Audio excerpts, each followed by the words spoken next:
अब हमें जिनको जानना है उनके बारे में बात शुरू करते हैं, और वो है परमात्मा। उन्हीं परमात्मा के विभिन्न रूप, उनमें से एक रूप होता है। जैसे सैटेलाइट से जब हम देखते हैं तो आपको पूरी पृथ्वी एक दिखती है, थोड़ा आगे आते हैं तो आपको अलग अलग देश दिखाई देते हैं, और जूम करते हैं तो देश में भी एक अलग अलग कंट्रीज दिखाई देती है, अमेरिका, इंडिया, ये सब। और जूम करते हैं तो एक लंदन दिखाई देता है, और जूम करते तो लंदन के अंदर भी कई, उसमें भी कई, उसमें भी, ऐसे करते करते करते इसको हमारे वहां शास्त्र में कहा गया है, वेदांत में कहा गया है, सृष्टि, समष्टि और व्यष्टि। ध्यान दीजिएगा, परमात्मा का दर्शन करने के लिए हमें दो दृष्टि चाहिए, एक समष्टि और एक व्यष्टि। समष्टि व्यष्टि को बहुत अच्छे से समझिएगा सज्जनों, क्योंकि ये बहुत जरूरी बात है। जब हम परमात्मा के मंदिर में जाते हैं, सपोज आप गए कोई ठाकुर जी के मंदिर में, ठाकुर जी के मंदिर में गए तो वो ठाकुर जो सामने आपको दिखाई दे रहे, चाहे वो रणछोड़ राय हो, चाहे द्वारकाधीश हो, चाहे बांके बिहारी हो, जो भी हो, आपको जो स्वरूप दिखाई देता है ना, वो व्यष्टि है, वो समष्टि नहीं है।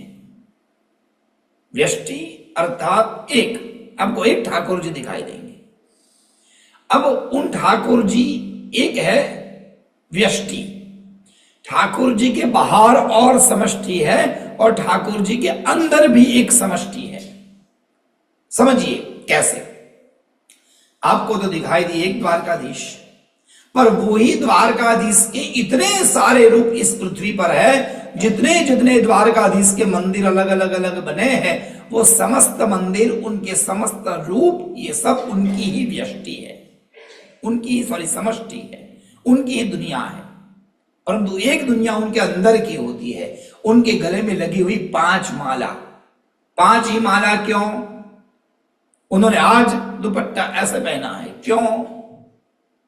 तिरुपति बालाजी का दर्शन करने जाइए, तिरुपति बालाजी के स्वरूप में आपको कई रूप दिखाई देंगे। हम तो भगवान को सजाते हैं, आप अपने आप को सजाते हैं। कभी भी आपने अलंकार तो पहन लिया सब जगह पर, आपने कभी दाढ़ी पर कुछ लगाया? कुछ कभी नहीं। हम तो यही कहते हैं ना, यथा देहे तथा देवे। जिस तरह से हमने अपने शरीर में जो जो देह, जैसा शरीर में है वैसा ही हम देव को अर्पण करते हैं, कपड़े, माले आदि आदि। तो कभी यहाँ दाढ़ी पर तो कोई अलंकार होता नहीं है, फिर भी तिरुपति बालाजी को यहाँ दाढ़ी पर पर्च कर्पूरम लगाया जाता है, क्यों? तो उसकी कथा है। तो वो कथा, वो उनके भक्तों का चरित्र, उनकी लीला, ये उनकी समष्टि है। और एक समष्टि उनके अंदर भी है, वो क्या? भगवान नारायण के उदर में समस्त ब्रह्मांड रहता है। तो एक उनके बाहर, एक उनके अंदर। उसी तरह मां भगवती की समष्टि और व्यष्टि को अब आप समझिए।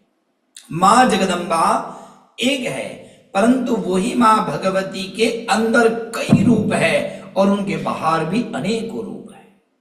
अंदर का रूप क्या है, बाहर का रूप क्या है, अंदर की साधना क्या है, बाहर की साधना क्या है, इन साधना को हमारे वहां शास्त्रों में याग कहा गया है। अंतर्याग और बहिर्याग, देवी के 2 उपासना होती है। एक उपासना होती है अंदर की, जिसको अंतर्याग कहते हैं। बैठकर अपने शरीर को देवीमय ध्यान करके मन से मां भगवती की कोई एक मंत्र लेकर उनका जाप करना, उनके स्वरूप का चिंतन मन में करना, ये अंदर की पूजा है। पर कई लोगों को अंदर की पूजा कम सूट करती है। जैसे ही अंदर की पूजा करने जाते हैं और निद्रा देवी आ जाती है, बोलो जय श्री कृष्ण। अब बैठते हैं माला लेकर और तुरंत आती है नींद। और कई लोग तो इतने सुखी होते हैं कि ऐसे नींद आ जाती है, और कई लोग ऐसे होते हैं जिनको नींद भी नहीं आती, और खुद तो सोते नहीं, दूसरे को सोने भी नहीं देते।